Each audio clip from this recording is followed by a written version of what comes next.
Today I'm going to talk about Cushing disease. Cushing disease, the most frequent pathologic one is the microadenoma that we had in our series also. And the second one is the macroadenoma. But the third, for example, groups of Cushing disease belongs to the cases that MR negative. They are MR negative. And there are maybe multiple macroadenoma inside that the resolution of MRI was not sufficient to show it up. And we reported 8 years ago, 16 cases of MR negative Cushing disease. This is a case today we had. There is a fluffy appearance on the MRI. You see here, 1, 2, 3.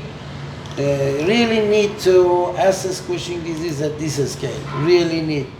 And when I don't see the microadenoma and the Cushing disease, I carefully inspect the MRI again with the higher resolution and magnification to give a clue.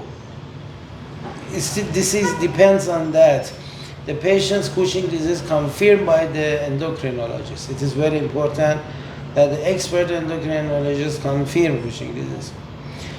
And if we have up to 6 millimeter microadenoma in some cases, and also in the MRI negative Cushing disease, IPSS, inferior petrosal sinus sampling, has a worthy place that it confirms the central Cushing disease plus the endocrinological findings, and it is very important.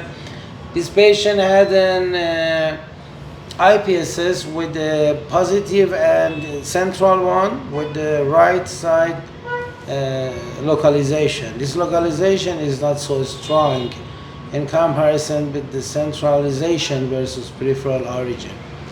But we do the operation today, and in this case I found some milky material, small one, in the context and texture of the pituitary on the right side, because first I explored there, because IPSS told me that it is the sign and the center of the granulocyte Cushing disease.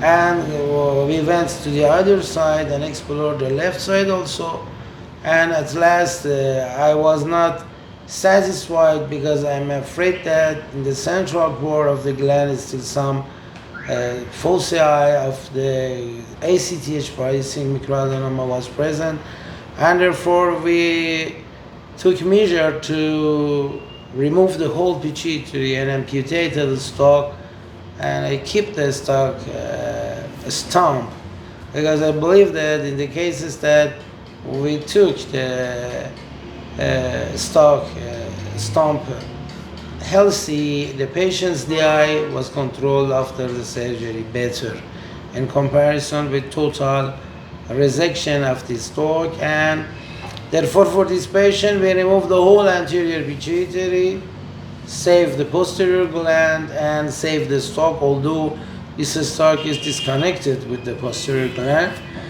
This is one of the intraoperative view that is very nice to see. This is the diaphragm cella, this is the dorsum cella, and this is the amputated stalk. This is the small clots of the blood, and this is our suction head that keep the stalk elongated and in place. This is the end of the operation, and I recommend you to see the movie of this operation in our surgical Telegram channel. Thank you very much.